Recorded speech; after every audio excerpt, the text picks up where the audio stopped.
السلام عليكم ورحمة الله وبركاته. الحمد لله نحمده ونستعينه ونتوكل عليه. نعوذ بالله من شرور أنفسنا ومن سيئات أعمالنا. من يهده الله فلا مضل له ومن يضلل فلا هادي له. نشهد أن لا إله إلا الله وحده لا شريك له، ونشهد أن سيدنا ونبينا محمدا عبده ورسوله أرسله بالهدى ودين الحق ليظهره على الدين كله ولو كره المشركون. أعوذ بالله من الشيطان الرجيم. بسم الله الرحمن الرحيم. ومن يشاقق الرسول من بعد ما تبين له الهدى ويتبع غير سبيل المؤمنين نوله ما تولى ونصله جهنم وساءت مصيرا. صدق الله مولانا العلي العظيم. اللهم صل على رسولك سيدنا محمد الفاتح لما أغلق الخاتم لما سبق ناصر الحق بالحق الهادي إلى صراطك المستقيم حق قدره العظيم ومقداره العظيم وعلى آله وأصحابه وأتباعه إلى يوم الدين وسلم. അഭിയന്തരും ആദരണീയരുമായ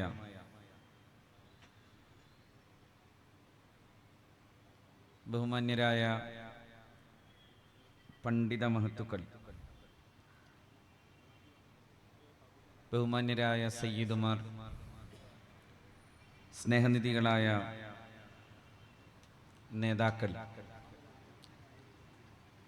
സ്നേഹമുള്ള സുന്നി മഹല്ല് ഫെഡറേഷൻ്റെ വിവിധ മഹല്ലുകളുടെ വിവിധ സ്ഥാപനങ്ങളുടെ ഭാരവാഹികളായി ഇവിടെ എത്തിയിട്ടുള്ള സഹോദരന്മാർ, സമസ്ത കേരള ജംഇയ്യത്തുൽ ഉലമയുടെ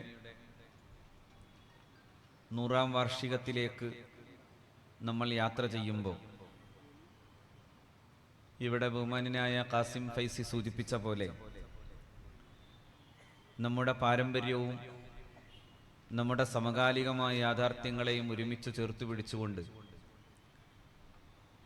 മുന്നോട്ടു പോകാൻ ആവശ്യമാകുന്ന ജാഗ്രത വേണമെന്ന് ആവശ്യപ്പെടാൻ കൂടിയാണ്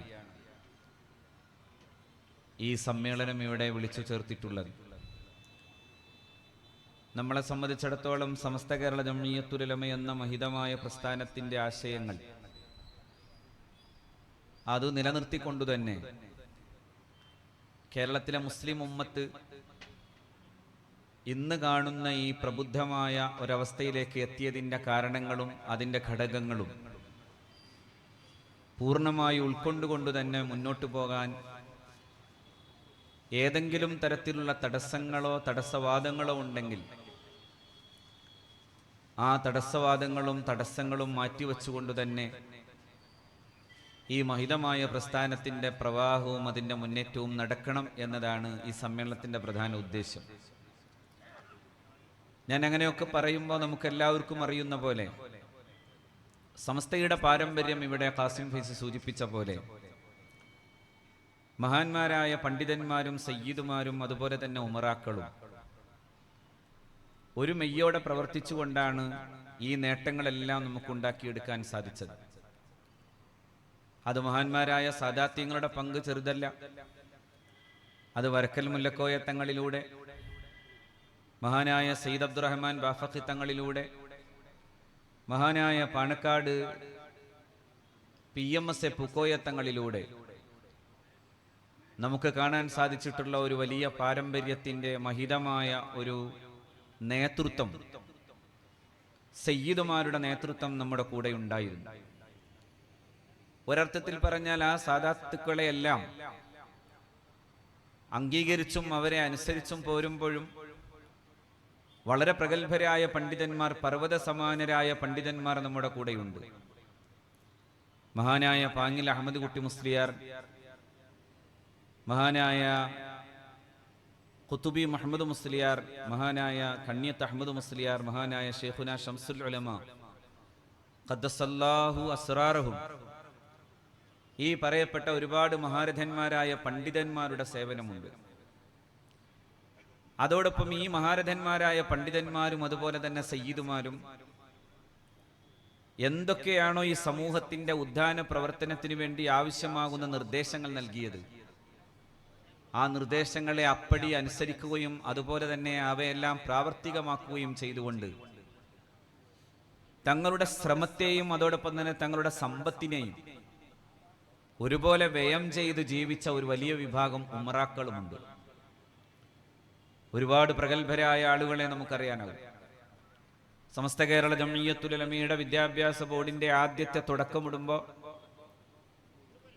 അന്നും തന്നെയും നമ്മൾ കേട്ടുവരുന്ന മാന്നാർ അബ്ദുൽ ഖാദിർ ഹാജി ഉൾപ്പെടെയുള്ള ഒട്ടേറെ ആൾ സമസ്ത കേരള ജംഇയ്യത്തുൽ ഉലമയുടെ വിദ്യാഭ്യാസ ബോർഡിന്റെ ആദ്യത്തെ ജനറൽ സെക്രട്ടറിയായി മാറിയ മഹാനായ KP ഉസ്മാൻ സാഹിബിനെ പോലെ ഒട്ടേറെ പേർ,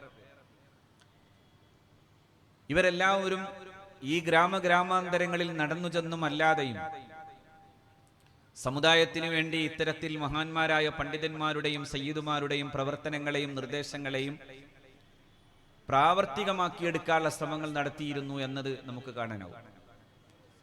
ഇത് ഈ കൂട്ടായ്മ ഒരു പാരമ്പര്യത്തിന്റെ കണ്ണിയാണ്.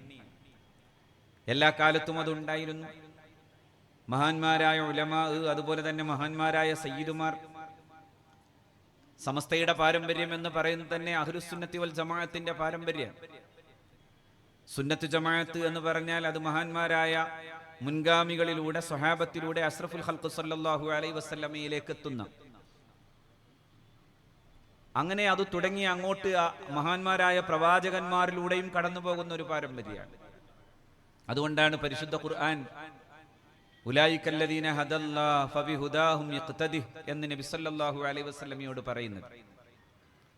അല്ലാഹുവിന്റെ പരിശുദ്ധരായ പ്രവാചകന്മാരെ എല്ലാം പേരെടുത്തു പറയുന്ന ഒരുപാട് പേരെ പേരെടുത്ത് പറഞ്ഞതിനു ശേഷം അല്ലാഹു റബ്ബുൽ ഇസ്സത്ത് പറയാൻ ഉലൈകല്ലദീന ഹദല്ലാഹ്, ആ പ്രവാചകന്മാരെല്ലാവരും തന്നെ അല്ലാഹു റബ്ബുൽ ഇസ്സത്ത് ഹിദായത്ത് കൊടുത്ത ആളുകളാണ്.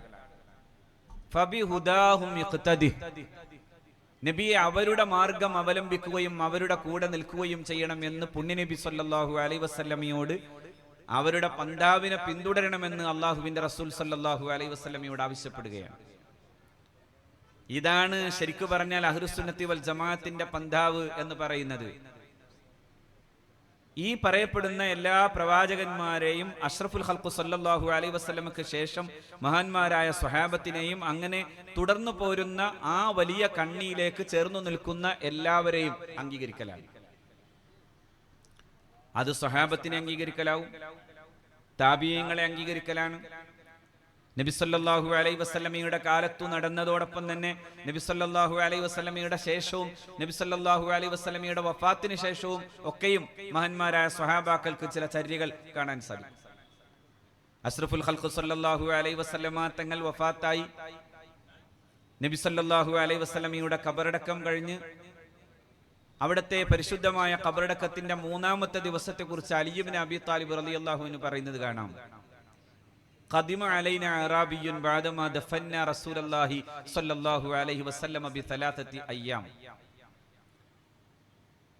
മഹാനായ പ്രവാചകർ സ്വല്ലല്ലാഹു അലൈഹി വസല്ലമ തങ്ങളുടെ ഖബറടക്കത്തിന് ശേഷം ബഅദമാ ദഫന്ന റസൂലുള്ളാഹ്, ഞങ്ങൾ നബി സല്ലല്ലാഹു അലൈഹി വസല്ലമയെ ഖബറടക്കി ബിസലാസത്തി അയ്യാം, 3 ദിവസമായി. അപ്പോ ഒരു അറാബിയായ മനുഷ്യൻ വരാൻ, എന്നിട്ട് അല്ലാഹുവിന്റെ റസൂൽ സല്ലല്ലാഹു അലൈഹി വസല്ലമയുടെ പരിശുദ്ധമായ ഖബർ ഷരീഫിൽ നിന്ന് മണ്ണെടുത്ത് തലയിലേക്ക് ഇടുന്നു. കാരണം ആ സങ്കടം സഹിക്കാനാവുന്നില്ല. എന്നിട്ട് ആ മനുഷ്യൻ പറയാണ്, യാ റസൂലല്ലാഹ്, അങ്ങ് ജീവിക്കുന്ന കാലത്ത് അല്ലാഹു റബ്ബുൽ ഇസ്സത്ത് അങ്ങക്ക് നൽകിയ പരിശുദ്ധ ഖുർആനിനെ ഞങ്ങൾ പഠിച്ചു. ആ ഖുർആനികമായിട്ടുള്ള അതിലെ ഏറ്റവും പ്രധാനപ്പെട്ട ഒരു സൂക്തം ഞാനിവിടെ വന്നതിന്റെയും ഞാനിവിടെ പറയാൻ പോകുന്നതിന്റെയും ന്യായപ്രമാണം എന്ന നിലയിൽ ഞാൻ പറയാണ്. വലൗ അന്നഹും യല്ലമു അൻഫുസഹും ജാഊക ഫസ്തഗ്ഫിറുല്ലാഹ വസ്തഗ്ഫറ ലഹുർ റസൂലു ലവജദുല്ലാഹ തവ്വാബർ റഹീമ. അവർ തെറ്റു ചെയ്തിട്ട് അവർ നബിയെ അങ്ങയുടെ അടുക്കലെത്തി, അങ്ങയുടെ അടുക്കൽ എത്തുക എന്ന് പറയുന്ന ഒരു നിബന്ധന അല്ലാഹു റബ്ബുൽ ഇസ്സത്ത് അവിടെ വച്ചു. എന്നിട്ട് അവർ അല്ലാഹു റബ്ബുൽ ഇസ്സത്തിനോട് പൊറുക്കലിനെ തേടുകയും അവർക്കു വേണ്ടി റസൂൽ പൊറുക്കലിനെ തേടുകയും ചെയ്താൽ ലവജദുല്ലാഹ തവ്വാബർ റഹീമ, അല്ലാഹു റബ്ബുൽ ഇസ്സത്തിനെ ധാരാളം തൗബ സ്വീകരിച്ചവനും കാരുണ്യവാനുമായി അവർക്ക് കണ്ടെത്താനാകും എന്നാണ് വിശുദ്ധ ഖുർആൻ പഠിപ്പിക്കുന്നത്. ആ ന്യായപ്രമാണത്തെ ഉദ്ധരിച്ചുകൊണ്ടാണ് മഹാനായ ആ സ്വഹാബി, ആ അറാബി, അള്ളാഹുവിന്റെ പ്രവാചകൻ സല്ലല്ലാഹു അലൈഹി വസല്ലമയുടെ പരിശുദ്ധമായ ഖബറു ശരീഫിൽ നിന്നുകൊണ്ട്, അതിന്റെ ചാരെ നിന്നുകൊണ്ട് പറയുന്നു, ഇന്നി ലലംതു നഫ്സി യാ റസൂലല്ലാഹ്, നബിയെ ഞാൻ തെറ്റു ചെയ്തു. അങ്ങനെ പറയുന്നതിന് അലി ഇബ്നു അബീ താലിബ് റളിയല്ലാഹു അൻഹു പറയുന്നു, ആ ഖബറിടത്തിൽ നിന്ന് കേട്ടൊരു അശരീരി, ഖദ് ഗുഫിറ ലക, നിനക്ക് മാപ്പ് നൽകപ്പെട്ടു എന്നായിരുന്നു. അപ്പൊ അങ്ങനെ മാപ്പ് നൽകപ്പെട്ടു എന്ന് അവിടെ നിന്ന് കേട്ടു എന്ന് പറയുന്നയാൾ അലി ഇബ്നു അബീ താലിബ് റളിയല്ലാഹു അൻഹു.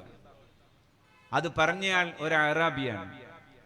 നബി സല്ലല്ലാഹു അലൈഹി വസല്ലമയുടെ പരിശുദ്ധമായിട്ടുള്ള അവിടുത്തെ ദഫന്റെ, അതായത് പുണ്യ നബി സല്ലല്ലാഹു അലൈഹി വസല്ലമയുടെ ഖബറടക്കത്തിന്റെ 3 ദിവസമേ കഴിഞ്ഞുള്ളൂ എന്ന് പറഞ്ഞാൽ ഏറ്റവും അടുത്ത ആ പരിശുദ്ധമായ ഖബറിടത്തിന്റെ മണ്ണിന്റെ നനവ് മാറുന്നതിന് മുമ്പാണ് ഇങ്ങനൊരു സംഭവം അലി റളിയല്ലാഹു അൻഹു പറയുന്നത്. ഞാനിത് പറയാൻ കാരണം ഇത് ഈ പാരമ്പര്യത്തിന്റെ സ്വഭാവം ഒന്ന് വിശദീകരിക്കാൻ. ആ പാരമ്പര്യം എന്നത് മഹാന്മാരുമായി ബന്ധപ്പെട്ടുകൊണ്ട് മഹാന്മാരായ പണ്ഡിതന്മാർ, മഹാന്മാരായ ഉലമാ നമുക്ക് പഠിപ്പിച്ചു തന്ന പ്രകാരം അത് മഹാന്മാരായ ആളുകളോട് ചേർന്നു നിൽക്കുന്ന ഒന്നാണ്. അതുകൊണ്ടാണ് സയ്യിദുന അലി റളിയല്ലാഹു അൻഹു പറയുന്നത്, അദ്ദേഹം അങ്ങനെ പറയുമ്പോൾ അഷ്റഫുൽ ഖൽഖ് സല്ലല്ലാഹു അലൈഹി വസല്ലമയുടെ ഖബറിടത്തിൽ നിന്ന് കേട്ടത് ഖദ് ഗുഫിറ ലക, നിനക്ക് മാപ്പ് നൽകപ്പെട്ടു എന്ന വർത്തമാനമായിരുന്നു. അത് തെറ്റായിരുന്നു എന്ന് അലി റളിയല്ലാഹു അൻഹു പറയുന്നില്ല. അത് തെറ്റായിരുന്നുവെന്ന് അത് റിപ്പോർട്ട് ചെയ്ത ഏതെങ്കിലും ഒരു മുഫസ്സിർ പറഞ്ഞു കാണുന്നുമില്ല. മുഫസ്സിരീങ്ങളിൽ പ്രമാണിമാരായ ആളുകൾ അത് സംബന്ധിച്ച് പറഞ്ഞു. അതിന്റെ ശേഷവും നടന്ന സംഭവങ്ങളും അതുപോലെ തന്നെ വിശദീകരിച്ചു.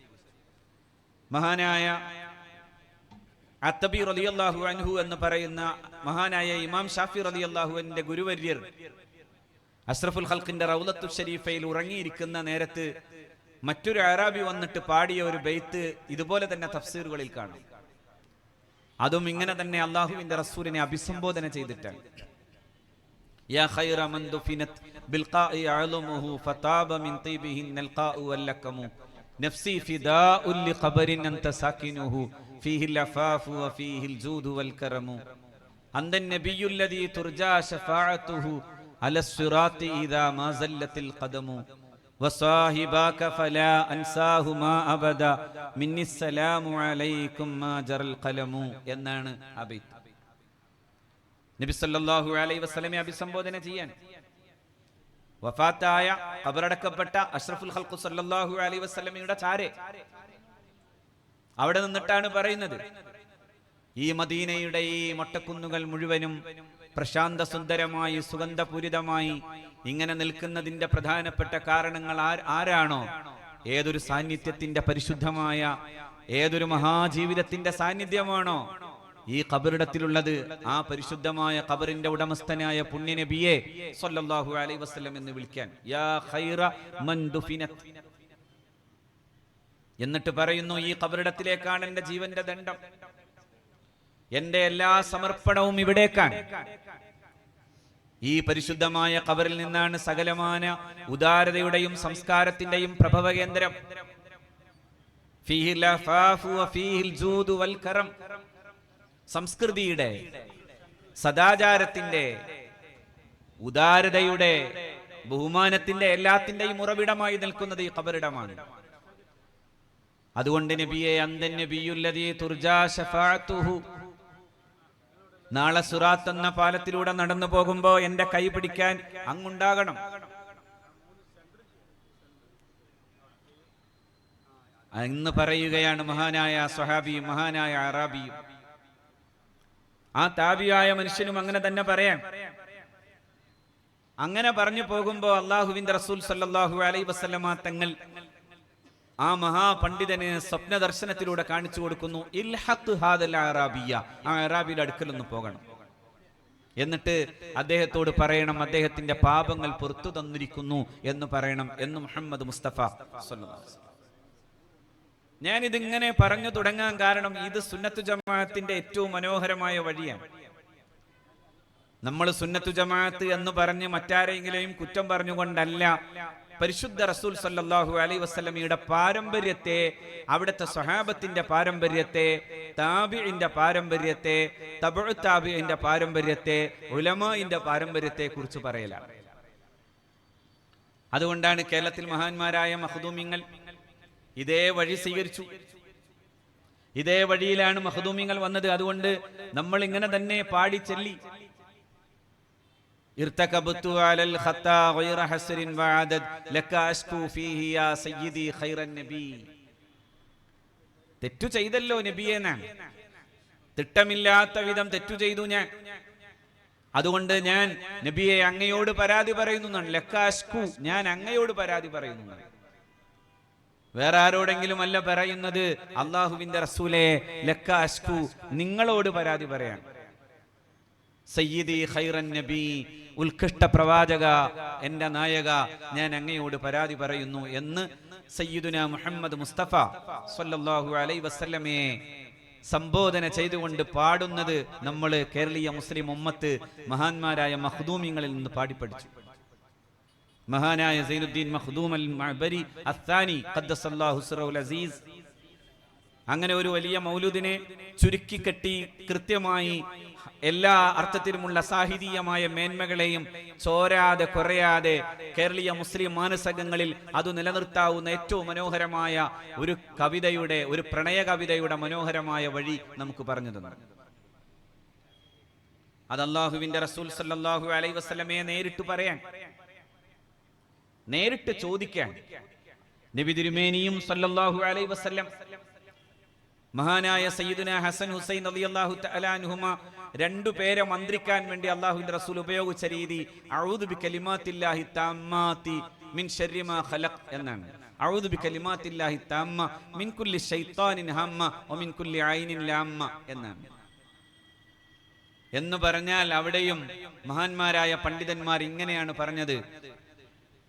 ഈ കലിമാത്തുല്ലാഹി എന്നതുകൊണ്ട് ഉദ്ദേശിതമാകുന്നത് അൽ അർവാഹുൽ മുഖദ്ദസത്തുൽ ആലിയ എന്നാണ്. ഉന്നതരായ അള്ളാഹുവിന്റെ ഇഷ്ടദാസന്മാരെ അവരെ മുന്നിൽ വെച്ചുകൊണ്ടാണ് ഈ കാവൽ തേട്ടം തേടുന്നത്. അത് അങ്ങനെ തേടുന്ന ഒരു തേട്ടം സയ്യിദുന റസൂലുള്ളാഹി സ്വല്ലല്ലാഹു അലൈഹി വസല്ലം തന്റെ പ്രിയപ്പെട്ട ദൗഹിത്രന്മാരായ, അതായത് തന്റെ മകളുടെ മക്കളായ സയ്യിദുന ഹസനും ഹുസൈനും റളിയല്ലാഹു തആല അൻഹുമ രണ്ടുപേരെയും അങ്ങനെ മന്ത്രിച്ചിരുന്നു.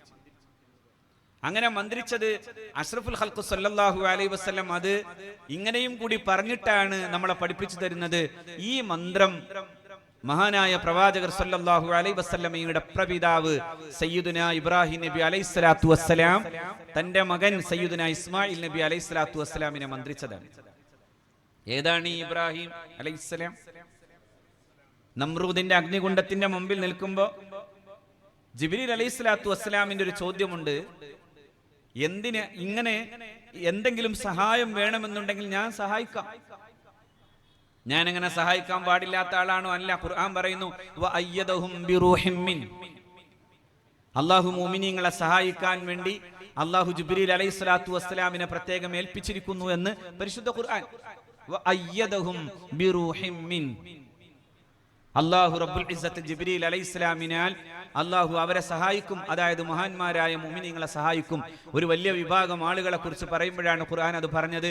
ബദറിന്റെ രണാങ്കളത്തിൽ തന്റെ പിതാവിന്റെ ശിരസ്സെടുക്കേണ്ടി വരുന്ന ഒരു മുഹൂർത്തം ഉണ്ടാകുമ്പോൾ അത് ചെയ്തു പോയ മഹാനായ അബൂ ഉബൈദ റളിയല്ലാഹു തആല അൻഹു അവരെ അതിന്റെ പേരിൽ നബി സല്ലല്ലാഹു അലൈഹി വസല്ലമ തങ്ങൾ അങ്ങനെ ചെയ്യണമായിരുന്നോ എന്ന രീതിയിൽ നോക്കുമ്പോഴാണ് ഖുർആൻ പറഞ്ഞത്, നബിയെ അങ്ങനെ പറയാൻ പാടില്ല, കാരണം അതൊരു വല്ലാത്ത മനസ്സാണ്.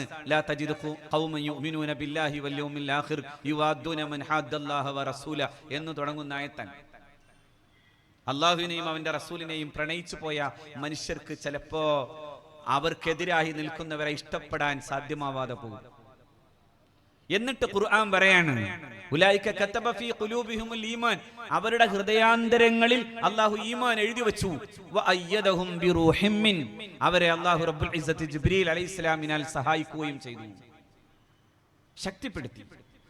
ആ ജിബ്രീലാണ് സയ്യിദുനാ ഇബ്രാഹിം അലൈഹിസ്സലാമിനോട് ചോദിക്കുന്നത്, എന്റെ ആവശ്യമുണ്ടോ? ജിബ്രീൽ അലൈഹിസ്സലാത്തു വസ്സലാമിനോട് പറഞ്ഞു ലാ ഇലൈക്. ഞാൻ പറഞ്ഞാൽ നാടൻ മലയാളത്തിൽ പറഞ്ഞാൽ ഒന്ന് പോടോന്നാണ്. നിങ്ങൾ ഇപ്പൊ ഇവിടെ നിൽക്കണ്ട, എന്നോട് ഇപ്പോ സഹായം ചോദിക്കണം, വേണമെന്നൊന്നും ചോദിക്കണ്ട. ലാ ഇലൈക്, ലാ ഇലൈക്.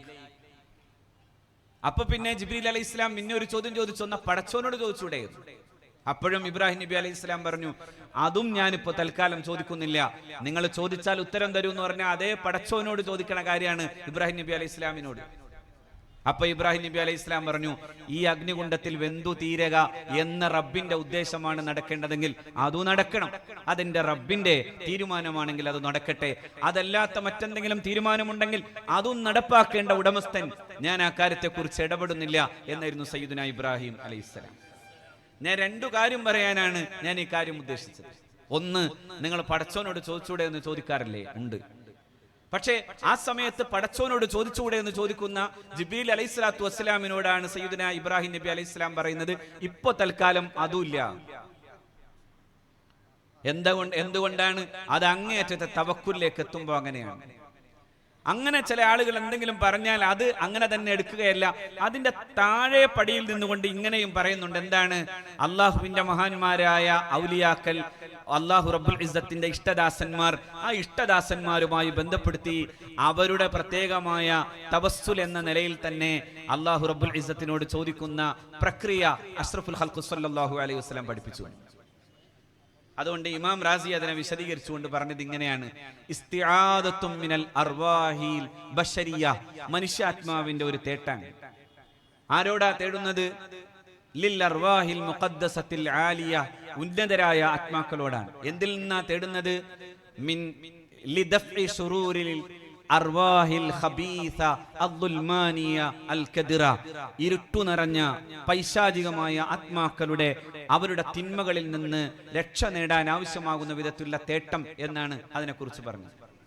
എന്നിട്ട് അൽ കലിമാത്ത് എന്ന് പറഞ്ഞതിന് അൽ അർവാഹ് എന്നു തന്നെ കൃത്യമായി വിശദീകരണം കൊടുത്തു ഇമാം റാസി റഹ്മഹുല്ലാഹ്. ഞാനിത് പറയാൻ കാരണം ഇത് ഈ ഉമ്മത്തിന്റെ വിശ്വാസം. ഈ ഉമ്മത്തിന്റെ ഇത്തരം വിശ്വാസങ്ങളെ എല്ലാത്തിനെയും നിലനിർത്തി. എന്നാൽ അബദ്ധങ്ങൾ സംഭവിക്കുന്ന, അതിനേക്കാളും അപ്പുറത്തേക്ക് പോകുന്ന വ്യാജമായിട്ടുള്ള ത്വരീഖത്തുകളും മറ്റു കാര്യങ്ങളും വന്നപ്പോൾ അതിനെയെല്ലാം എതിർത്ത് ഉമ്മത്തിനെ എല്ലാത്തരം പുത്തനാശയങ്ങളിൽ നിന്നും ഒരു കവചം പോലെ നിന്നുകൊണ്ട് പ്രവർത്തിക്കാൻ 926 മുതൽ സമസ്ത കേരള ജംഇയ്യത്തുൽ ഉലമ മുന്നിലുണ്ടായി.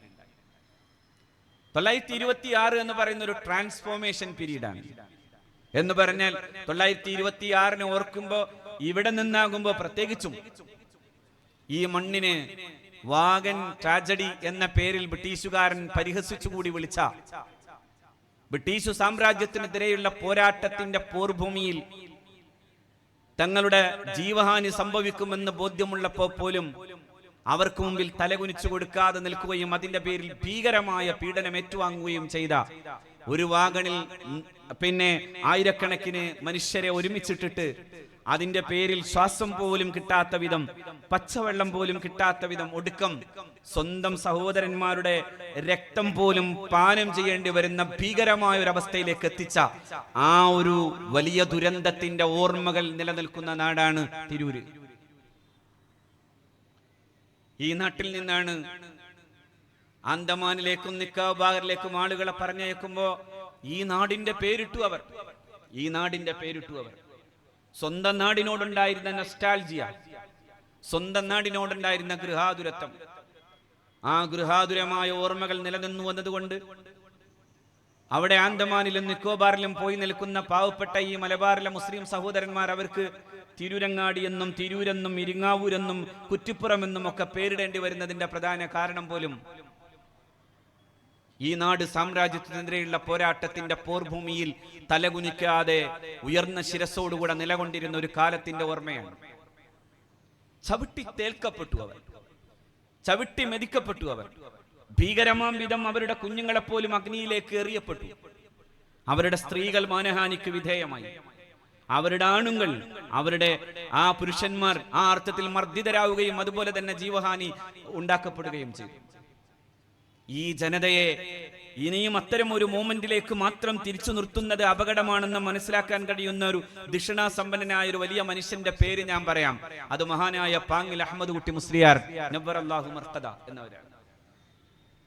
മഹാനായ പാങ്ങിൽ അഹമ്മദ് കുട്ടി മുസ്ലിയാർ ഈ ഉമ്മത്തിന്റെ വിശ്വാസത്തിന്റെ രക്ഷാ കവചത്തിനായി സമസ്ത കേരള ജംഇയ്യത്തുൽ ഉലമ വിഭാവന ചെയ്യുന്നു. എന്നാൽ പാങ്ങിൽ ഉസ്താദ് ആ അർത്ഥത്തിൽ സമസ്ത കേരള ജംഇയ്യത്തുൽ ഉലമയുടെ ആദർശത്തിന്റെ ഈ കവചം നിലനിർത്തുമ്പോഴും സംഘടിത മുസ്ലിം മുന്നേറ്റത്തിന്റെ രാഷ്ട്രീയ ഭാവമായി അന്നു നിലനിൽക്കുന്ന സർവേന്ത്യ മുസ്ലിം ലീഗിന്റെ പ്രവർത്തക സമിതിയിൽ മെമ്പറാണ്. ഒരു പാരമ്പര്യവും മറക്കണ്ടെന്നും കൂടി സൂചിപ്പിക്കാനാണ് ഈ പാരമ്പര്യങ്ങളെ മുഴുക്കെ പറഞ്ഞു തുടങ്ങിയത്. മഹാനായ പാങ്ങിൽ അഹമ്മദ് കുട്ടി മുസ്ലിയാർ അന്ന് അതിന്റെ മെമ്പറാണ്. ഞാൻ പറയുന്നത് അങ്ങനെ എല്ലാവരും പോയി മെമ്പർ ആകണമെന്നൊന്നുമല്ല. ഓരോരുത്തർക്കും അവരവരുടേതായ രാഷ്ട്രീയ ചിന്തയുണ്ടാകാം. പക്ഷേ അങ്ങനെ വരുമ്പോഴേക്കും അസഹിഷ്ണുത പ്രകടിപ്പിക്കാൻ വേണ്ടി ശ്രമിക്കുന്ന ഒരു കാലത്ത് ചരിത്രത്തിന്റെയും പാരമ്പര്യത്തിന്റെയും ഇന്നലകളുടെ വഴികളെല്ലാം മറന്നു പോകുന്ന ഒരു കാലം സംഭവിക്കുമെങ്കിൽ അത്തരം ഒരു ചരിത്രത്തിന്റെ ദശാസന്ധിയിൽ നിന്ന് അങ്ങനെയല്ലായിരുന്നു നമ്മുടെ പാരമ്പര്യം എന്ന് ഉറക്കെ പറയാനുള്ള ബാധ്യത നമ്മൾ ഏറ്റെടുത്തു എന്നതുകൊണ്ടാണ് നമുക്ക് അങ്ങനെ പറയേണ്ടി വരുന്നത്. അന്ന് മഹാനായ പാങ്ങിൽ അഹമ്മദ് കുട്ടി മുസ്ലിയാർ അന്ന് ഞാൻ പറഞ്ഞ സർവേന്ത്യ മുസ്ലിം ലീഗിന്റെ പ്രവർത്തക സമിതിയിലുണ്ട്. ആ പ്രവർത്തക സമിതിയിൽ KM മൗലവിയുമുണ്ട്. രണ്ടുപേരും സത്യത്തിൽ ആദർശപരമായ ബദ്ധശത്രുക്കളായിരിക്കെ സാമുദായികമായ ഐക്യത്തിന്റെയും നന്മയുടെയും പന്താവിൽ ഒരു സമുദായത്തിന്റെ നവോത്ഥാന വീതിയിൽ ആവശ്യമെങ്കിൽ അതിനു വേണ്ടത് ചെയ്യണമെന്ന് പറയാൻ കഴിഞ്ഞ ദിഷണ സമ്പന്നതയുണ്ടായിരുന്നു പാങ്ങിൽ അഹമ്മദ് കുട്ടി മുസ്ലിയാർക്ക് നവ്വറല്ലാഹു മർഖദ. അതുകൊണ്ടാണ് ഈ പ്രസ്ഥാനത്തിന് അങ്ങനെ ഒരു കാഴ്ചപ്പാടുണ്ടായി. ഈ പ്രസ്ഥാനം അസഹിഷ്ണുതയോടുകൂടെ തുടങ്ങി വച്ചതല്ല.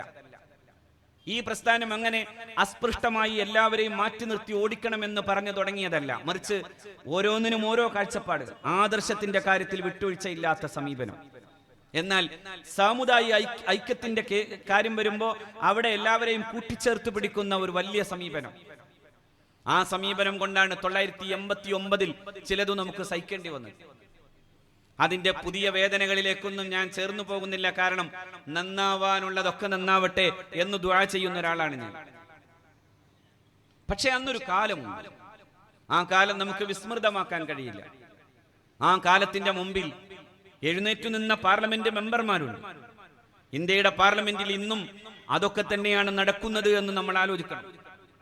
നാം അതല്ലാത്ത മറ്റു അർദ്ധചിദ്രതയിലേക്ക് പോകുമ്പോൾ ആലോചിക്കേണ്ടത് ഇന്ത്യയുടെ പാർലമെന്റിൽ ഇന്ന് അന്നു നടന്നതിനേക്കാളും ഭീകരമായി നടക്കുന്ന കാലാണ്. അന്നും ഇന്ത്യയിൽ ഇസ്ലാമിക ശരീഅത്ത് ചോദ്യം ചെയ്യപ്പെട്ടു. ഇന്ത്യയിലെ മുസ്ലിങ്ങൾ ശരീഅത്ത് എന്ന് പറയുന്നത് എല്ലാം കൂടി എല്ലാം നടപ്പിലാക്കണമെന്ന ആശയത്തിലൊന്നുമല്ല. 937 ഇസ്ലാമിക് ശരീഅത്ത് ആപ്ലിക്കേഷൻ ആക്ട് വരുന്നത്. അത് വരാൻ തന്നെയും കാരണമുള്ളത് നമ്മൾ പഠിക്കുമ്പോൾ മനസ്സിലാക്കാൻ കഴിയുന്നത്, അവിഭക്ത പഞ്ചാബിലെ ഒരു പെൺകുട്ടി തന്റെ പിതാവിന്റെ സ്വത്തവകാശവുമായി ബന്ധപ്പെട്ടുകൊണ്ടെന്ന് ആ സ്വത്ത് ലഭ്യമാകില്ല, കാരണം അത് സഹോദരന്മാർക്ക് മാത്രമേ കിട്ടൂ എന്നായിരുന്നു ഇവിടത്തെ വിധി. ആ വിധിക്കെതിരായി ബ്രിട്ടീഷ് കോടതിയിൽ പോയി, ബ്രിട്ടീഷ് പ്രീവി കൗൺസിലുകളിൽ പോയി.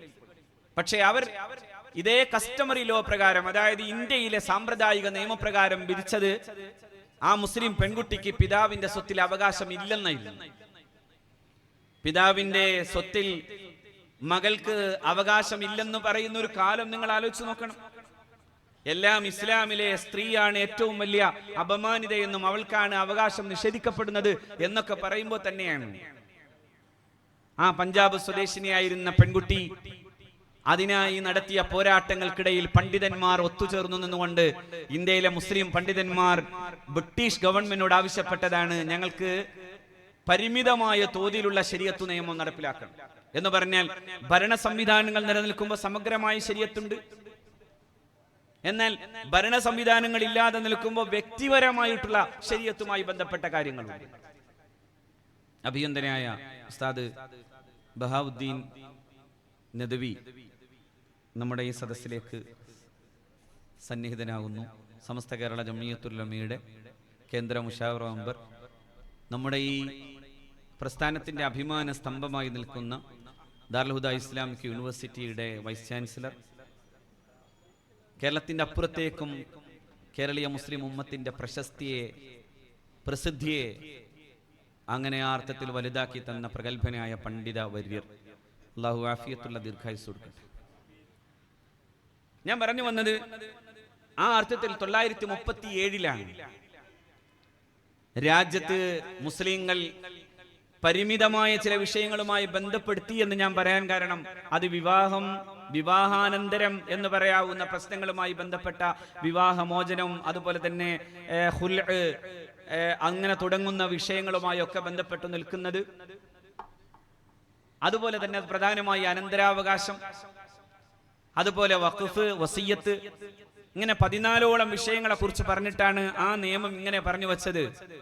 The law of decision where the parties are Muslims shall be the Muslim personal law എന്ന് പറഞ്ഞു വച്ചത്.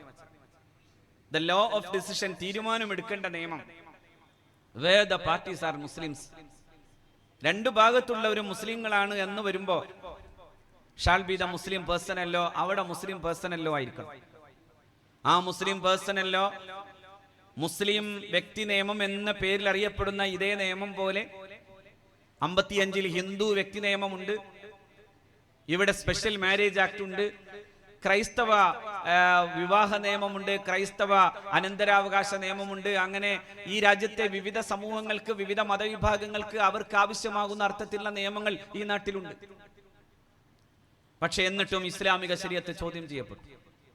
ഞാൻ അതിന്റെ വിശദീകരണങ്ങളിലേക്ക് പോകാനില്ലെങ്കിലും, അതായത് ഇന്ത്യയുടെ സുപ്രീം കോടതിയിൽ YB ചന്ദ്രചൂഡ് അദ്ദേഹത്തിന്റെ ജഡ്ജ്മെന്റിന്റെ ഇടയിൽ അദ്ദേഹത്തിന്റെ വിധിന്യായത്തിന്റെ അതിന്റെ സംസാരത്തിനിടയിൽ സേ ഓൺ ദി വേ എന്നാണ് സാധാരണ പറയാതിന്, അതായത് ഒരു ജഡ്ജ് പറഞ്ഞു പോകാൻ ഈ ശരീഅത്തുമായി ബന്ധപ്പെട്ട വിഷയങ്ങളൊക്കെ മാറ്റണം, അങ്ങനെ ഒരു കോമൺ കോഡ്, ഒരു യൂണിഫോം കോഡ് കൊണ്ടുവരണം. ആ പ്രശ്നം അപകടകരമാണ് എന്ന് മനസ്സിലാക്കിയാൽ മഹാനായ ഗുലാം മഹ്മൂദ് ബനാത്വാല സാഹിബാണ്.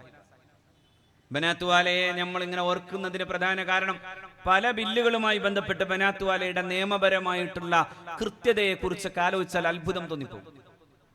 അതുകൊണ്ട് അദ്ദേഹം ഒരു സ്വകാര്യ ബില്ല് കൊണ്ടുവന്നു. ആ സ്വകാര്യ ബില്ല് പിന്നീട് അന്നത്തെ ഗവൺമെന്റിന്റെ പ്രധാനമന്ത്രി ശ്രീ രാജീവ് ഗാന്ധി അത് പാർലമെന്റിൽ വ്യക്തമായി അത് സംബന്ധമായി ഒരു ബില്ല് കൊണ്ടുവന്ന് പാസാക്കി. മുസ്ലിം വിമൻ പ്രൊട്ടക്ഷൻ ആക്ട് കൊണ്ടുവന്നു. അന്നത്തെ പ്രസംഗം പോലും സാധാരണ നമ്മൾ കേൾക്കാറുള്ളതും നമ്മൾ വായിക്കുകയും ചെയ്തത് ഇങ്ങനെയാണ്. ആ മനുഷ്യന്റെ പ്രസംഗം കഴിഞ്ഞപ്പോൾ വലിയ പ്രഗത്ഭരായ പാർലമെന്റേറിയന്മാർ പറഞ്ഞു, അങ്ങെങ്ങാനും കരിമ്പാറ കെട്ടുകളോട് സംസാരിച്ചിരുന്നുവെങ്കിൽ ആ കരിമ്പാറ കെട്ടുകൾ പോലും ആർദ്രമായി കരയുമായിരുന്നു, അത്ര വികാരഭരിതമായിരുന്നു ആ മനുഷ്യന്റെ പ്രസംഗം. കേവല വൈകാരികത മാത്രമായിരുന്നില്ല, നിയമപരമായി അതിന്റെ കൃത്യതയിൽ നിന്നുകൊണ്ടാണ് ആ ഒരു ബില്ല് സ്വകാര്യ ബില്ലെന്ന നിലക്ക്, ഒരു പ്രൈവറ്റ് ബില്ലെന്ന നിലക്ക് പാസ്സാക്കാൻ, അങ്ങനെ അവതരിപ്പിക്കാൻ അദ്ദേഹത്തിന് സാധിച്ചത്. അത് പിന്നെ ഗവൺമെന്റ്, അതായത് അന്നത്തെ പ്രധാനമന്ത്രി, അദ്ദേഹത്തിന്റെ പാർലമെന്റിന്റെ മഹാഭൂരിപക്ഷവും നിലനിൽക്കുന്നൊരവസ്ഥയിൽ അത് പിന്നെ മുസ്ലിം വിമൻ പ്രൊട്ടക്ഷൻ ആക്ട് എന്ന പേരിൽ കൊണ്ടുവരുന്നു. ആ സംഭവങ്ങൾക്കിടയിൽ എല്ലാവരെയും യോജിപ്പിക്കുക എന്ന് പറയുന്ന ഒരു വലിയ ഉദ്യമം നടന്നു. ആ ഉദ്യമത്തിനെതിരായി ചിന്തിച്ചവരുണ്ടായി. അപ്പോഴും അവിടെ അങ്ങനെ ചിന്തിക്കാൻ ചിലരൊക്കെ പറഞ്ഞിരുന്ന ന്യായങ്ങളിൽ ഒന്ന്, നമ്മളിപ്പോ ചിലരിൽ നിന്ന് കേൾക്കുന്ന പോലെയുള്ള കൊടപ്പനക്കല തറവാടാണ്. എന്തുകൊണ്ടാണ് എന്ന ചോദ്യം നിരർത്ഥകമാകുന്ന വിധം കേരള മുസ്ലിം സമാജത്തിന്റെ ഈ ചരിത്ര വഴികളിൽ ആ തറവാടിനുണ്ടായിരുന്ന സ്വാധീനത്തെ നമുക്ക് വെട്ടിമാറ്റാൻ കഴിയാത്ത വിധം ഉജ്ജ്വലമായ ഈ ഉമ്മത്തിന്റെ ഹൃദയാന്തരങ്ങളിൽ അവർക്ക് വലിയ സ്ഥാനമുണ്ട്. അതെന്നേ തുടങ്ങിക്കഴിഞ്ഞു.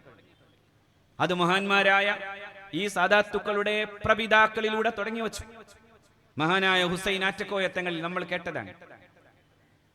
തൃക്കളൂർ ക്ഷേത്രമുറ്റത്ത് സമരം ചെയ്യാൻ ബ്രിട്ടീഷുകാർക്കെതിരെയുള്ള പോരാട്ടത്തിന് പോയ കുട്ടി ഹസന് അദ്ദേഹത്തിന്റെ കൂടെ ഉണ്ടായിരുന്ന ഭടന്മാർക്ക്, ആ യോദ്ധാക്കൾക്ക് ആവശ്യമാകുന്ന ഏലസ് മന്ത്രിച്ചു കൊടുത്തയാൾ. ഇനി അതിനേക്കാൾ വലിയ സുന്നീസ് ഉണ്ടോ? അല്ലെങ്കിലും പാണക്കാട്ട് ഇപ്പോഴും നടക്കുന്ന സുന്നത്ത് ജമാഅത്തിന്റെ ക്രിയകളല്ലാത്ത മറ്റെന്താണ് സാധാരണ നമ്മൾ ചെയ്യാറുള്ളത്? അവിടെ എല്ലാ മിനിറ്റുകളിലും അൽ ഫാത്തിഹ മുഴങ്ങുന്നു, അവിടെ ഏലസ് മന്ത്രിക്കപ്പെടുന്നു. മറുഭാഗത്ത് നിന്ന് ആരൊക്കെ ഇതിനെ എതിർക്കുന്നുണ്ടോ, അതായത് ഇതൊക്കെ തെറ്റാണെന്ന് പറയുന്നുണ്ടോ, അതിനെ കൃത്യമായി നമ്മൾ ആലോചിക്കേണ്ടത് അതിന്റെ ശരിയായ ആ പാരമ്പര്യത്തിന്റെ വഴിയിൽ അത് നടന്നുകൊണ്ടേയിരിക്കുന്നതാണ് അവിടെ. അതുകൊണ്ട് മഹാനായ പാണക്കാട് സയ്യിദ് ഹുസൈൻ ആറ്റക്കോയ തങ്ങളോട് ചെന്ന് കുട്ടിഹസൻ, തഹസീൽദാർ കുട്ടിഹസൻ അവിടെ പോരാടി അവസാനം പിടിച്ചു നിൽക്കാനാവാതെ ബ്രിട്ടീഷുകാർ ഗ്രനേഡ്, അതായത് ബോംബ് തന്നെ ഇട്ട് അങ്ങനെ തകർത്തു തരിപ്പണമാക്കുകയും ചെയ്തിട്ടുള്ള അവരുടെ മൃതദേഹങ്ങൾ, അവരുടെ മയ്യത്തുകളിൽ കണ്ടിരുന്ന ഈ ഏലസുകൾ അതിന്റെ ഉറവിടം അന്വേഷിച്ചു തന്ന ബ്രിട്ടീഷ് ഉദ്യോഗസ്ഥൻ കൂടിയായ തഹസീൽദാർ കുട്ടിഹസൻ. ആ തഹസീൽദാർ കുട്ടിഹസനാണ് ചോദിച്ചത്, തങ്ങളെ ഒന്ന് തിരിച്ചു പറയോ, മാറ്റി പറയോ, മാറ്റി പറഞ്ഞാൽ അങ്ങേ അറസ്റ്റ് ചെയ്യാതിരിക്കാമായിരുന്നു. ഏലസ് മന്ത്രിച്ചു കൊടുത്തത് രോഗശമനത്തിനായിരുന്നു എന്നു പറഞ്ഞു കിട്ടിയാൽ മതിയായിരുന്നു. പക്ഷേ തങ്ങൾ പറഞ്ഞു, അല്ല, ബ്രിട്ടീഷ് വിരുദ്ധ പോരാട്ടത്തിന് പോർവീര്യം നൽകാൻ തന്നെയാണ് ആ ഏലസ് മന്ത്രിച്ചു കൊടുത്തതെന്ന് പറയാൻ മഹാനായ പാണക്കാട് സയ്യിദ് ഹുസൈൻ ആറ്റക്കോയ തങ്ങൾക്ക് സാധിച്ചു. അറസ്റ്റ് ചെയ്യപ്പെട്ടു, വേലൂര് പോയി. ആ ഖബർ ഇപ്പോഴും വേലൂര് ബാഖിയാത്ത് സാലിഹാത്തിന്റെ കുറച്ചകലെയായി നമുക്ക് കാണാനും. ഞാനിത് പറയാൻ കാരണം അതൊരു പാരമ്പര്യമാണ്. ആ പാരമ്പര്യം സാമുദായിക മൈത്രിയുടെ പാരമ്പര്യമാണ്, സമുദായ സൗഹൃദത്തിന്റെ പാരമ്പര്യമാണ്. ഈ നാട് കത്തുന്ന നേരങ്ങളിലെല്ലാം അണക്കാനുള്ള ഏറ്റവും പ്രധാനപ്പെട്ട, അതിന്റെ ഏറ്റവും മനോഹരമായ വശ്യവചസ്സായി നിന്നിരുന്നത് മഹാന്മാരായ പാണക്കാട്ടെ സാദാത്യങ്ങളാണ്. എന്നാലോ അവരോടൊപ്പം നിന്നതോ മഹാന്മാരായ പണ്ഡിതന്മാരാണ്. 992 നമുക്കറിയാം, ബാബറി മസ്ജിദ് തകർക്കപ്പെടുന്ന കാലം.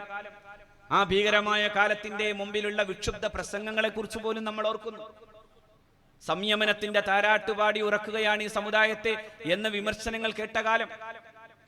ആ സമയത്ത് ആ വ്രണിത മനസ്കരായ മനുഷ്യരുടെ മുമ്പിൽ നിന്നാണ് അരുത്, നാം സംയമനത്തോടെ തന്നെ നിലകൊള്ളേണ്ടതുണ്ട് എന്ന് പറയാൻ മഹാനായ പാണക്കാട് സയ്യിദ് മുഹമ്മദ് അലി ശിഹാബ് തങ്ങൾക്ക് സാധിച്ചത്. ആ കാര്യത്തിന് വേണ്ടിയുള്ള ഏറ്റവും വലിയ പിന്തുണ കൊടുത്തയാൾ മഹാനായ ശൈഖുനാ ശംസുൽ ഉലമ ഖദ്ദസല്ലാഹു അസ്റാറഹും അവരാണ്. പണ്ഡിതന്മാരുടെ പിന്തുണ, സമുദായ മൈത്രിയുടെ ഈ മഹാ നേതൃത്വത്തിന് വേണ്ടതെല്ലാം കൊടുത്തുകൊണ്ടുള്ള പിന്തുണ കൊടുത്തുകൊണ്ടാണ് അങ്ങനെ മുന്നേറ്റം നടത്തിയത്. വലിയ വലിയ പ്രശ്നങ്ങൾ വന്നു. തളി ക്ഷേത്രത്തിന്റെ ശ്രീകോവിൽ കത്തി. വലിയൊരു സാമൂഹിക പ്രശ്നം എന്ന നിലയിലേക്ക് അത് വരും. അത്ര വലിയ വർഗീയമായ ഒരു അവസ്ഥ സംജാതമാകുന്നതിനെതിരായി അന്ന് ശരീരം രോഗാതുരമാണ്. വെള്ളിയാഴ്ച ജുമുഅ നമസ്കാരാനന്തരം വീട്ടിൽ ചെന്ന് ഭക്ഷണം കഴിക്കേണ്ടതിന് പകരം തന്റെ അനുജന്റെ കൈ പിടിച്ചു നടന്നു തളി ക്ഷേത്രത്തിന്റെ മുറ്റത്തേക്ക് മഹാനായ സയ്യിദ് മുഹമ്മദ് അലി ശിഹാബ് തങ്ങൾ. ആ അനുജനാണ് ഇന്ന് ഈ സമുദായത്തിന്റെ നായകൻ, ഇന്ന് പാണക്കാട്ടെ തറവാടിന്റെ കാരണവർ മഹാനായ സയ്യിദ് സ്വാദിഖ് അലി ശിഹാബ് തങ്ങൾ. ആ കൈ പിടിച്ചിട്ട് സയ്യിദ് മുഹമ്മദ് അലി ശിഹാബ് തങ്ങൾ നടന്നു. അവിടെ സംഭാവനയും കൊടുത്തു. അതിനൊക്കെ എല്ലാത്തിനും ചില പ്രത്യേക കണ്ണോടെ നോക്കാൻ ശ്രമിച്ചാൽ പലതും പറയാം. അങ്ങനെ ഇപ്പോ പലതും പറയുന്നു എന്നതുകൊണ്ട് കൂടിയാണ് ഞാനത് പറയാൻ കാരണം. സാമുദായിക മൈത്രി ഇന്ന് പ്രധാനമാണ്. സാമുദായിക മൈത്രി പ്രധാനമാകുന്നത് എപ്പോഴാ, എന്തിനാ? ഈ നാട്ടിലേക്ക് വന്ന സൂഫി വര്യന്മാർ, സയ്യിദുമാർ, അവരിവിടെ ചെയ്ത രീതി എന്തായിരുന്നു? ഇവിടെ മഹാനായ മമ്പുറം തങ്ങളുടെ നാടാണ്. മമ്പുറം തങ്ങൾ ഈ നാട്ടിലെ എല്ലാ വിഭാഗം ആളുകളെയും ചേർത്ത് പിടിച്ചു.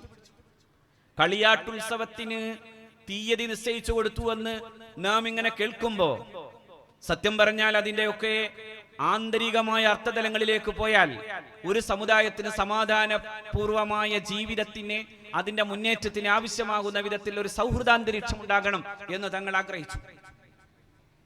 അതാണ് അതിനർത്ഥം.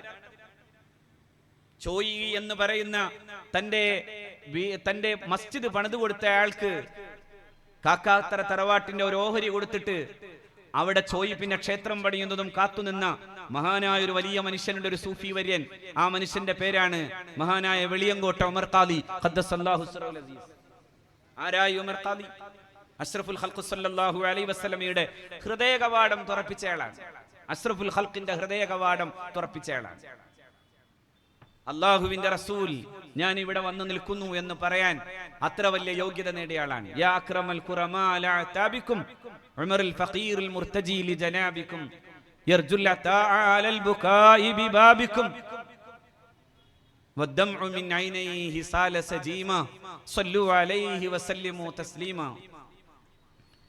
ബഹുമാന്യരിൽ ബഹുമാന്യരെ, അങ്ങയുടെ മട്ടുപ്പാവിൽ, അങ്ങയുടെ ഹൃദയ കവാടത്തിന്റെ മുമ്പിൽ ഈ പാവം ഉമർ വന്നു നിൽക്കുന്നുണ്ട്, അങ്ങയുടെ ഔദാര്യം പ്രതീക്ഷിച്ചിട്ട് വന്ന് നിൽക്കുന്നുണ്ട് എന്ന് പറയുമ്പോ തുറക്കാതെ നിന്നിരുന്ന പുണ്യനബിയുടെ പരിശുദ്ധമായ റൗലത്തു ഷരീഫയുടെ വാതിൽ തുറക്കപ്പെടുന്നത്. ഞാൻ അതുകൊണ്ടാണ് ഹബീബിന്റെ ഹൃദയ കവാടം തുറക്കാൻ സല്ലല്ലാഹു അലൈഹി വസല്ലം കഴിഞ്ഞ പാട്ടുകാരനാണ്.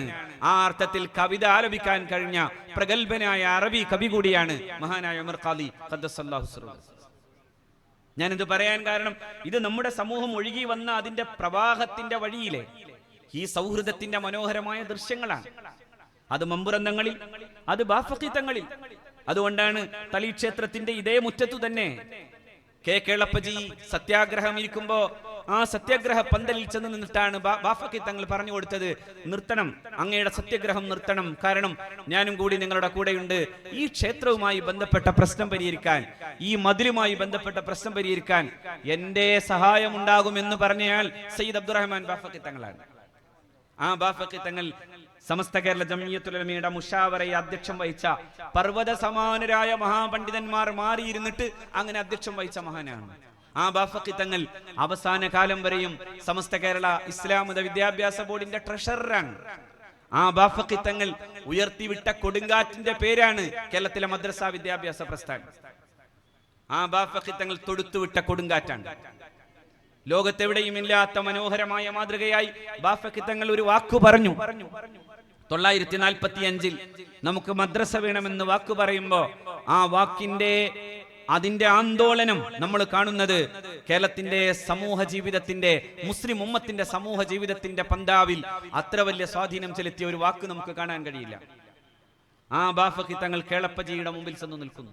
ആ കേളപ്പജി, കേരള ഗാന്ധിയൻ എന്ന പേരിൽ അറിയപ്പെടുന്ന കേളപ്പജി കണ്ണു രണ്ടും നിറഞ്ഞിട്ടാണ് പറഞ്ഞത്, പ്രിയപ്പെട്ട ബാഫഖി തങ്ങൾ, അങ്ങുള്ള കേരളം, അങ്ങുള്ള കേരളം, സൗഹൃദത്തിന്റെ പൂക്കാലമായ കേരളം, ഞാൻ എന്റെ ഈ സത്യാഗ്രഹം അവസാനിപ്പിക്കുന്നു എന്ന് പറഞ്ഞ സയ്യിദ് അബ്ദുറഹ്മാൻ ബാഫഖി തങ്ങളുടെ മുമ്പിൽ അത് പറഞ്ഞ കേളപ്പജി.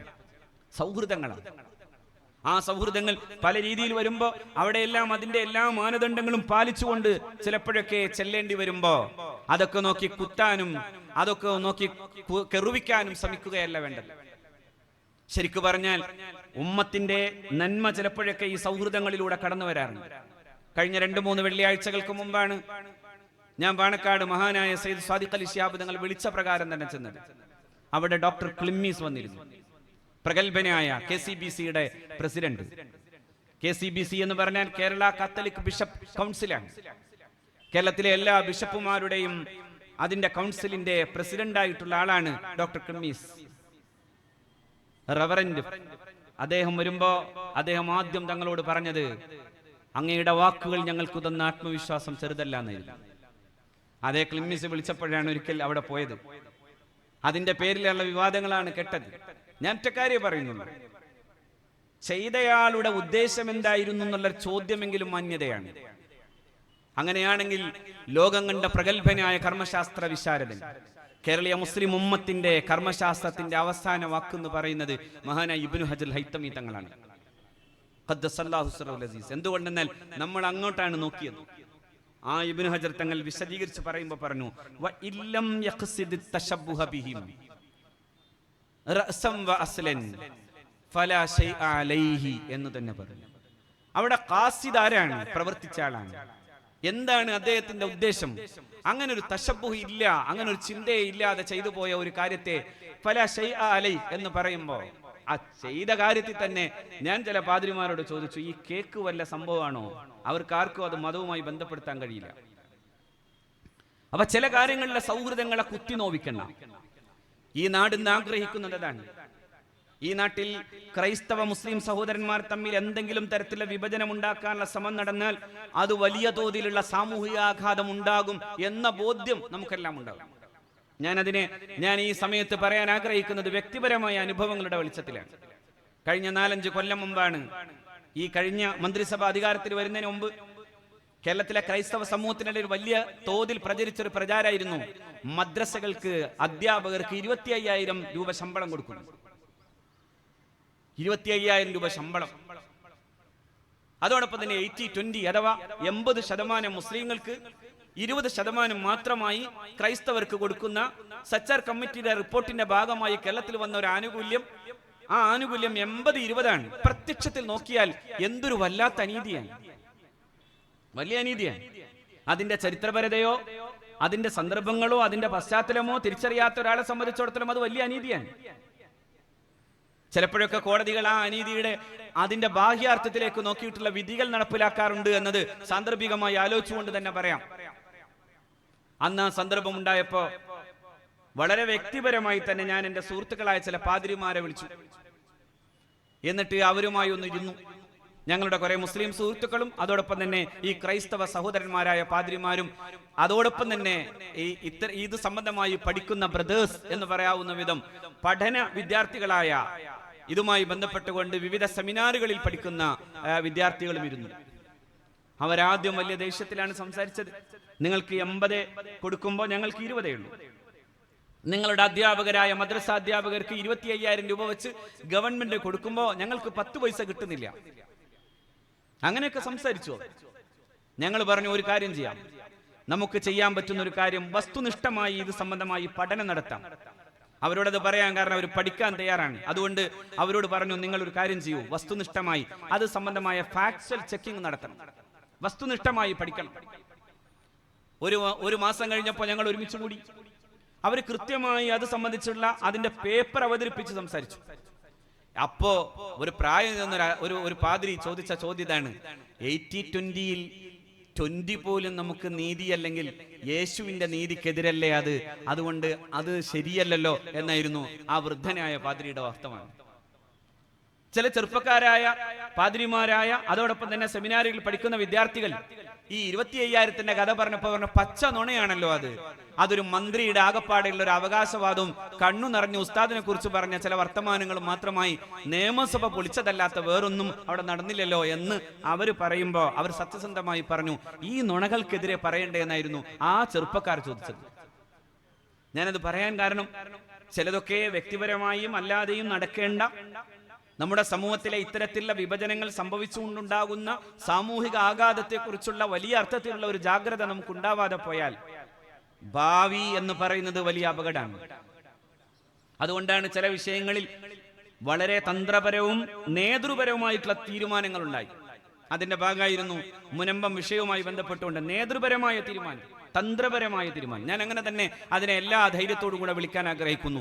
തന്ത്രപരവും നേതൃപരവുമായ തീരുമാനം അതിങ്ങനെയാണ്. കോടതി പറയട്ടെ, ഗവൺമെന്റും കോടതിയുമാണ് ആ വിഷയം പറയേണ്ടത്. എന്തുകൊണ്ടാണ് അങ്ങനെ പറയാൻ കാരണം? ഇതേ സംഭവം അത് വൈകാരികമായി കത്തിച്ച് അതിൽ അഗ്നി പടർത്തി അതിലൂടെ ക്രൈസ്തവ സമൂഹത്തെ വിഭജിക്കുകയും അതുവഴി തങ്ങൾക്ക് കിട്ടാവുന്നത് മുഴുവൻ ചോർത്തിക്കൊണ്ടുപോകാൻ ശ്രമിക്കുകയും ചെയ്യുന്ന ആത്യന്തിക ഫാസിസം ഇവിടെ കിടന്ന് പണിയെടുക്കുന്നുണ്ട് എന്ന ബോധ്യം നമുക്കുണ്ടാവണം. ചിലപ്പോഴൊക്കെ ആ ബോധം നഷ്ടപ്പെട്ടു പോകാൻ ഫാസിസം ശക്തമായി ആ പണി നടത്തുന്നുണ്ട്. ഞാൻ അവിടെ പോയ ആളാണ്. ഞാൻ ആ മുനമ്പി പോയ ആളാണ്. അത് ശരിക്കും പറഞ്ഞ ഗാസ സ്ട്രിപ്പ് എന്നൊക്കെ പറഞ്ഞ മാതിരി ഒരു സ്ട്രിപ്പാണ്.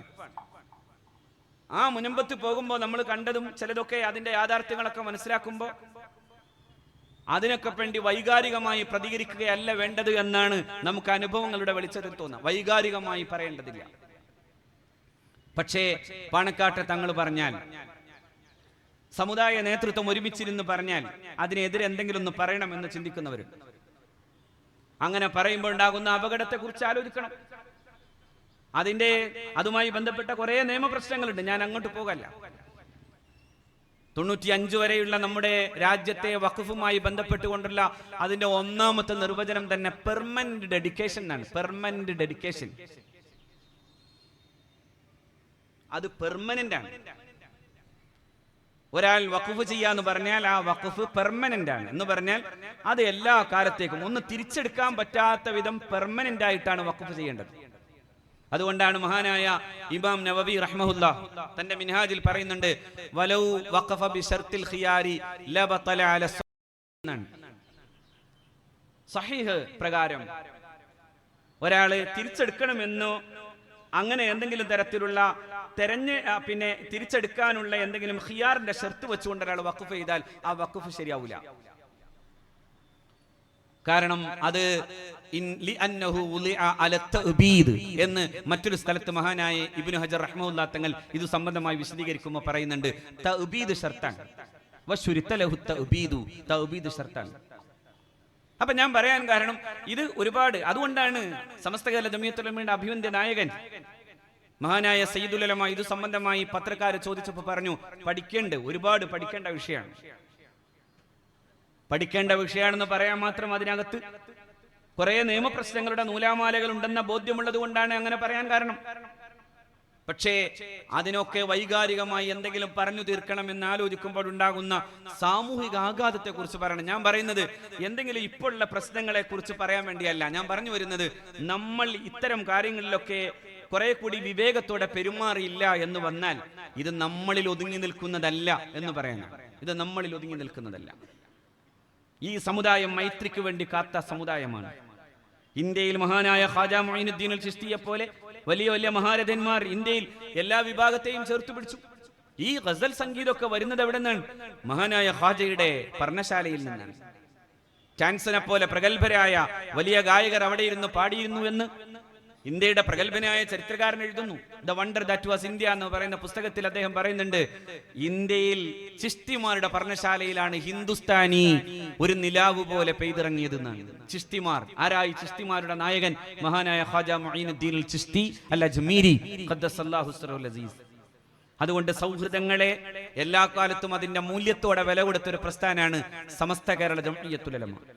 ഈ പ്രസ്ഥാനം വിദ്യാഭ്യാസ സാമൂഹിക മുന്നേറ്റങ്ങൾ നടത്തിയതിന്റെ ഏറ്റവും നല്ല ഉദാഹരണമാണ് ഞാൻ നേരത്തെ പറഞ്ഞതുപോലെ അഭിവന്ദനായ ബഹാവുദ്ദീൻ ഉസ്താദിന്റെ നേതൃത്വത്തിൽ മഹാനായ ചെർശ്ശേരി ഉസ്താദിന്റെ നബ്ബറല്ലാഹു മർഖദ, ബാപ്പു ഹാജിയുടെ നബ്ബറല്ലാഹു മർഖദ, മഹാനായ CH ഐദ്രൂസ് മുസ്ലിയാരുടെ, ബഷീറുദ്ദീൻ മുസ്ലിയാരുടെ നബ്ബറല്ലാഹു മറാഖിദഹും, അവരുടെയൊക്കെ പ്രവർത്തനത്തിന്റെ വലിയൊരു ഫലം ഇന്ന് കാണുന്നത്. ഇന്ത്യയുടെ വ്യത്യസ്ത പ്രദേശങ്ങളിലേക്ക് അത് പടരുന്നു. കിഷൻഗഞ്ചിൽ, ബീഹാറിൽ, ആസാമിൽ, പശ്ചിമ ബംഗാളിൽ, അങ്ങ് ഉത്തരേന്ത്യയുടെ ഗ്രാമഹൃദയങ്ങളിൽ കശ്മീരം ദേശം വരെയും കടന്നു ചെല്ലുന്ന ഈ കൊടി പിടിക്കുന്ന സമസ്ത കേരള ജംഇയ്യത്തുൽ ഉലമയുടെ ഈ പരിശുദ്ധമായ പതാക ഏന്തുന്ന വിധം അങ്ങനെ ഒരു വലിയ സമൂഹത്തെ സൃഷ്ടിക്കാൻ സാധിക്കുന്ന വിധത്തിലുള്ള ഒരു വലിയ വിദ്യാഭ്യാസ പദ്ധതി നടന്നു വരികയാണ്. എല്ലാം ഉണ്ടാക്കിയത് സമസ്ത കേരള ജംഇയ്യത്തുൽ ഉലമയാണ്. സമസ്തയുടെ സുന്നി മഹല്ല് ഫെഡറേഷന്റെ ആദ്യത്തെ സംരംഭം, ഈ ജില്ലയിലെ ആദ്യത്തെ സംരംഭം, ആ സംരംഭം ലോകോത്തരമായി വിശ്വവിഖ്യാതമായി നിലനിൽക്കുന്നു എന്ന് കൂടി കാണുമ്പോഴാണ് ഈ നൂറ്റാണ്ടുകളിലൂടെ കടന്നു പോന്ന ഒരു നൂറ്റാണ്ടിന്റെ പാരമ്പര്യത്തിന്റെ മഹിതമായ പൈതൃകത്തിന്റെ ഇന്നലകളുടെ വഴികൾ എത്രമേൽ അഭിമാനകരമാണോ അതുപോലെ അഭിമാനകരമായി മുന്നോട്ട് പോകാൻ നമുക്ക് സാധിക്കണം. അള്ളാഹു തൗഫീഖ് ചെയ്യട്ടെ. എല്ലാം മാറണം, എല്ലാ കാറ്റും കോളും മാറണം. ഈ ഉമ്മത്ത് അതിന്റെ ഭദ്രമായ പാരമ്പര്യത്തിന്റെ കൊടി പിടിച്ചു തന്നെ മുന്നോട്ട് പോകണം. അവിടെ മഹാനായ പാണക്കാട്ടെ സയ്യിദ് സാദിഖ് അലി ശിഹാബ് തങ്ങൾ, മഹാനായ ജഫ്രി മുത്തുക്കോയ തങ്ങൾ, അങ്ങനെ സയ്യിദുമാരും ഉലമാവും എല്ലാം ഒരുമിച്ചിരിക്കണം. മഹാനായ പാണക്കാട് PMSA പുക്കോയ തങ്ങൾ വഫാത്താകുമ്പോ ആരായിരിക്കും ഈ സമുദായത്തിന്റെ നായകൻ എന്നതിനെ കുറിച്ചൊക്കെ വലിയ ആലോചനകൾ നടക്കുമ്പോ മഹാനായ ചാപ്പനങ്ങാടി ബാപ്പു മുസ്ലിയാർ നബ്ബറല്ലാഹു മർഖദ, ചാപ്പനങ്ങാടി ബാപ്പു മുസ്ലിയാരുടെ അടുക്കലേക്ക് CH മുഹമ്മദ് കോയ സാഹിബ് അഭിവന്ദനായ സയ്യിദ് മുഹമ്മദ് അലി ശിഹാബ് തങ്ങൾ എന്ന ചെറുപ്പക്കാരനെ കൊണ്ടുപോയി. ശിഹാബ് തങ്ങൾ എന്ന ചെറുപ്പക്കാരനാണ്. ചെറുപ്പം ഒരു യോഗ്യതയല്ലായ്മയാണ് എന്നൊന്നും ആരും പറയേണ്ടത്, അതൊരു അയോഗ്യതയല്ല. ചെറുപ്പം ചിലപ്പോഴൊക്കെ യോഗ്യതയാണല്ലോ. അഷ്റഫുൽ ഖൽഖിന് ശേഷം സല്ലല്ലാഹു അലൈഹി വസല്ലം സിദ്ദീഖും ഫാറൂഖും കൂടി റളിയല്ലാഹു തആല അൻഹുമാ പരിശുദ്ധ ഖുർആൻ ക്രോഡീകരിക്കാൻ വേണ്ടി ഏൽപ്പിച്ചത് ഒരു ചെറുപ്പക്കാരനെയാണ്. പറഞ്ഞതും അങ്ങനെ തന്നെയാണ്, നിങ്ങൾ ഒരു ചെറുപ്പക്കാരനാണ് എന്നാണ് പറഞ്ഞത്. മഹാനായ സെയ്ദ് ഇബ്നു സാബിത്ത് റളിയല്ലാഹു അൻഹു. ഇവിടെ മഹാനായ ചാപ്പനങ്ങാടി ഉസ്താദ് രണ്ടുപേർക്ക് 2 കട്ടൻ ചായയുടെ ഗ്ലാസ് അവിടെ വെച്ചിട്ട് അൽ ഫാത്തിഹ എന്ന് ഫാത്തിഹ ഓതി ദ്വാരന്നിട്ട് പറഞ്ഞു, വാപ്പ ഇരുന്ന കസേരയിൽ ഇരിക്കണം. ആ വാപ്പ ഇരുന്ന കസേരയിൽ ഇപ്പോഴും സുഭദ്രമായി സമുദായത്തിന്റെ നായകന്മാരെന്ന നിലയിൽ ഇരിക്കുന്നവർ അവിടെ ഇരിക്കട്ടെ. അതുപോലെ തന്നെ നേതൃ സുഭദ്രതയുടെ വഴി എന്ന നിലയിൽ ഈ ഉമ്മത്ത് അതെല്ലാം അഭിമാനത്തോടെ നെഞ്ചു ചേർത്ത് പോകട്ടെ. അല്ലാഹു തൗഫീഖ് ചെയ്യട്ടെ. ഞാൻ എൻ്റെ വാക്കുകൾ അവസാനിപ്പിക്കുന്നു. വാഖിറു ദഅവാന അനിൽ ഹംദുലില്ലാഹി റബ്ബിൽ ആലമീൻ. അസ്സലാമു അലൈക്കും വറഹ്മത്തുള്ളാഹി വബറകാതുഹു.